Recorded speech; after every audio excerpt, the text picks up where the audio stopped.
Along with 14 other educators, he spent 5 weeks in Africa studying the slave trade in order to improve African studies at Wabash College. With the chapel talk entitled A Dream Deferred, please welcome Dr. Timothy Lake.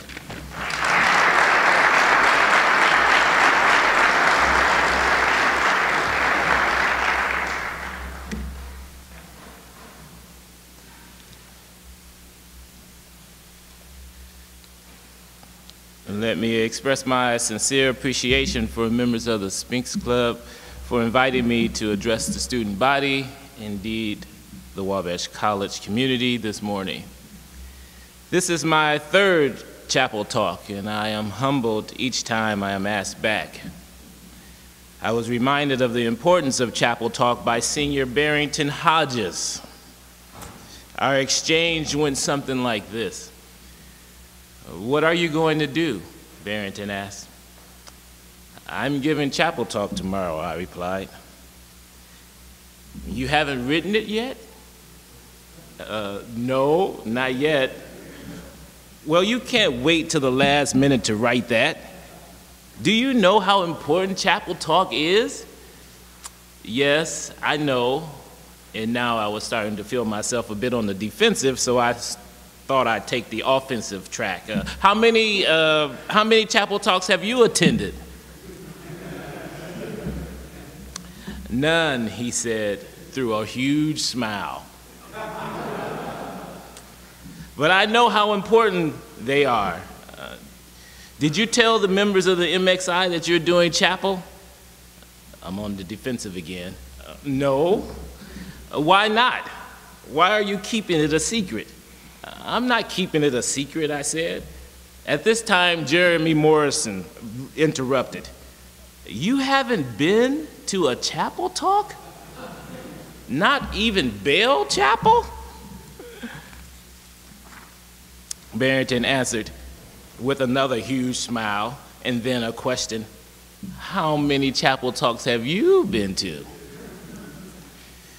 "Well, 2 chapels," answered Jeremy, who was also smiling by now. "And both of those were Bell Chapels," he added. "And I missed a couple," he said. He had to get his hair cut. Barrington, "I'm coming to chapel," he warned. "My first chapel, I'm bringing everybody with me." He turned to Jeremy and asked, "What time is chapel?" 11:15. Barrington turned back to me. "Don't you have an outline? A title? Is it about me?" "I have a title," I confessed, "and it's sort of about you." "Well, if it's about me," he grinned, "then it is going to be a good chapel talk." "What is it?" "It's a dream deferred with a question mark." He puzzled a little bit and he said, "What is a dream deferred?" "I'm not sure that I know what deferred means." And seizing upon a teachable moment, Professor Jill Lamberton interjected, "Postponed." "It means postponed." "Well, yes, Barrington, this chapel talk is about you. It is about you because it is about the dreams that is Wabash, the dreams that are Wabash College. It is about the dreams of generations of students and nearly 2 centuries of faculty committed to crafting a liberal arts education for men. I gave my first chapel talk 4 years ago this month. Nearly all of the class of 2010 has graduated, so if I repeat myself, you students are the first to hear it. I say nearly all because there are a few super seniors still around, so they may have heard some of this. The class of 2010 was special because it marked a transition in the college's history. Of course, that was a time when Patrick White became the 15th president of the college, and he was followed by a new dean of the college and a CFO and a host of new faculty and staff. To paraphrase Bob Dylan, the times they are a-changin'. It was fitting for President White to use his inaugural moment to call our attention to the founding of the college when a small group of Presbyterian ministers knelt in the snow on November 22nd, 1832, to pray. The president has speculated that, and I tend to agree with him, that those were probably short prayers because the snow was cold and there was work to be done. I tend to think, however, that those prayers were short because those were Presbyterian ministers and not Baptist ministers. Indeed, there was work to be done, a dream to fulfill. Those pioneers set themselves to creating a college and crafting a liberal arts education suitable for producing men who would meet the wants of the country. According to President White, the founders of Wabash College were men with an uncommon dream and dedicated to the liberal arts.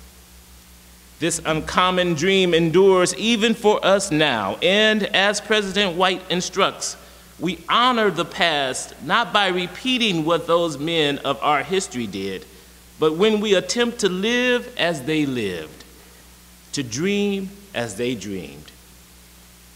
And here, the words of our 15th president are most prescient. He continues, we honor the fathers most when we embrace our time and our age with the vigor, the energy, the pride, the confidence, and the willingness to fight harder for what is right. White concluded his inaugural address with these words: in our uncommon dream, the uncommon dream of Wabash College, lies the common good of our country and our world. And we will pursue that dream with our whole heart, our whole mind, and our whole spirit. Right there, we knew we had the man for the job, the right man for the job.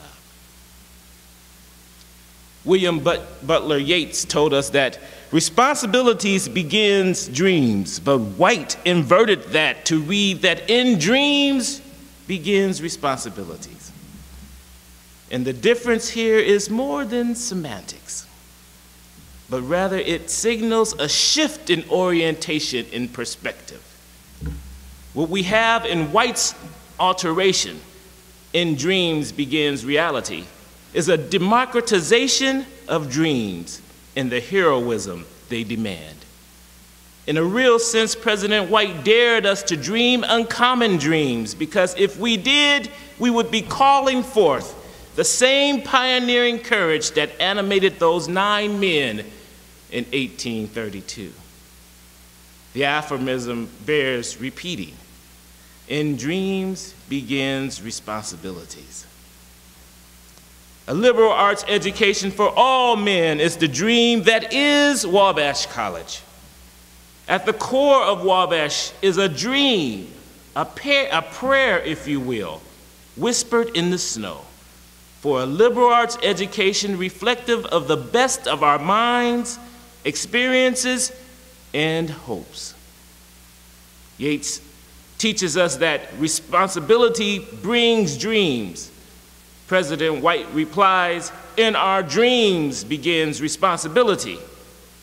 It is tempting to conclude that, as in the case with dreams, Wabash College can best be judged not by our individual accomplishments, grand though they may be, but by our collective fidelity to, in the words of Pat White, an uncommon dream for a common good. But yet there is another response to this business of dreams. It comes to us in the form of a question penned by the descendant of a people not unfamiliar with unfulfilled dreams and prayers answered in the good old by and by.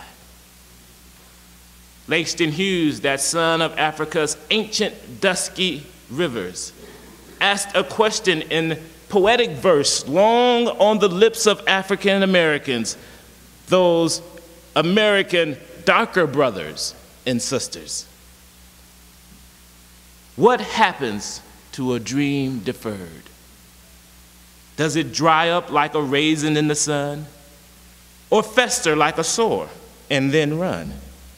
Does it stink like rotten meat, or crust and sugar over like a syrupy sweet? Maybe it just lags, sags like a heavy load, or does it explode? Dreams that are too long deferred, too easily postponed, in effect are dreams denied. That is, if it can be said that they are dreams at all. Dreams that cease to be rendered into reality just may not be called dreams at all. Perhaps, as the poet suggests, such dreams, such delayed dreams are like runny, scabby, stinky sores that foul our best hopes and curse our noble intentions. In a real sense, the MXIBS, the Malcolm X Institute of Black Studies, is a dream deeply rooted in the Wabash dream. When the African American students petitioned the college in the academic year of 1968 and 69 for black faculty, more black students, and a black studies program, they were challenging the liberal arts aspirations of the founders. They were asking the college to include them, their history, their wisdom, the wisdom of their experiences in a liberal arts dream. While the Malcolm X Institute of Black Studies was established in 1970, the dream of a stable black faculty in a liberal arts curriculum with room for the black experience was deferred. And so, Barrington, this chapel talk is about you. It is about the role that students like you have played and continue to play in the dream of Wabash College. 175 years after the founders prayed in the snow, Wabash tendered its first person of non-European descent, Professor James Macubia. And 40 years after those students who, together with faculty and staff persons, founded the Malcolm X Institute of Black Studies, we have an African American among the faculty, the senior faculty rank of the college. 178 years. But the dream of a black studies program continues to be deferred. How long will a program of black studies be postponed from inclusion within the liberal arts dream of Wabash College? In a real sense, that question will be answered by Barrington and the men of the Malcolm X Institute. Will these young men continue to dream dreams of a Wabash education that takes serious its commitment to a diversity of perspectives and experiences? Or will the reality of this long-delayed dream sag like a heavy load? In a larger sense, this chapel talk is about more than the dreams of a handful of students who came to Wabash College at a time when the wants of the college and the wants of the country demanded a fuller integration of this institution of higher learning. This chapel talk is about each and every one of us who dare to claim an inheritance in the form of a responsibility to dream of a liberal arts education worthy of the hopes and desires of our country and our world. I can tell you this morning that while the way is not yet clear, the hope in the dream of Wabash is not yet gone. I am encouraged by the students in their willingness to express their dreams regarding the future of C&T. I am encouraged by discussions with members of the faculty who have expressed support for a Black Studies program. But I am most of all encouraged by the men of the Malcolm X Institute, who have articulated their dream of adding their voices and energies and passion to ensuring that the dreams of the founders of the Malcolm X Institute of Black Studies will cease to be postponed and deferred. So what happens to a dream deferred? Does it explode? Perhaps. But it depends on what we do. If our dreams, the dreams of Wabash College, are to continue to inspire us, then they will have to be re-envisioned and refashioned as our wants, indeed the wants of the nation demands. I'll close with Langston Hughes' earlier poem, Dreams. Hold fast to your dreams. For if dreams die, life is a broken-winged bird that cannot fly. Hold fast to dreams, for when dreams go, life is a barren field, frozen in the snow. Thank you so much.